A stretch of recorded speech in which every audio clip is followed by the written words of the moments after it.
ጭራሽ ልደግፈው በጭራሽ አልችልም። መጥፎ ነገር ሳይ መጥፎ ነው ማለት ግዴታዬ ነው። ሲጀመር መጥፎ ነገር ነው ያደረግሽው። አሁን አብርሽን አጥተሽዋል። እኔ ልንገርሽ፣ በገዛ እጅሽ አጥተሽዋል። አሁን አንቺ የመለሽው መስሎሽ ወደ ቤት ያኔ ነበር አንቺ የመለሽው። ውስጡ ላይ የነበርሽው ያኔ ነበር።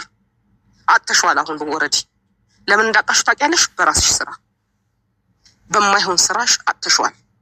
ስታሳርች ስሪው ምንም አላልንም። የሆነ ነገር ሲሆን ምንም አላልንም። ቀልድ ነው ስትይ ምንም አላልንም። ለምን? ፍቅር አለ በሚል። አሁን ግን አጣሽው። ቀዩን መስመር አለፍሽ። አብርሽ ሲያወራ በነገራችን ላይ ከኛ ቤት ለየት ያለ ልጅ ነው እሱ። አብርሽ ሲያወራ ወይስ ሲጮህ ምናምን ኖርማል ነው። ዝም ያለ ቀን ግን ፍሪ። ዝም አለ ማለት አብርሽን ፍሪው በቃ። ለምን? የሆነ ነገር አለ ማለት ነው ውስጡ ላይ። ምክንያቱም ማድረግ የሌለብሽን ነገር አድርገሻል። ለሱ አይደለም በእናንተ ምክንያት ስንት አንገታችንን ደፍተናል። ቤተሰብ ምንም አላልንም። ለምን እንዳላደረኩት ለምን እንዳላልኩ ታውቂያለሽ?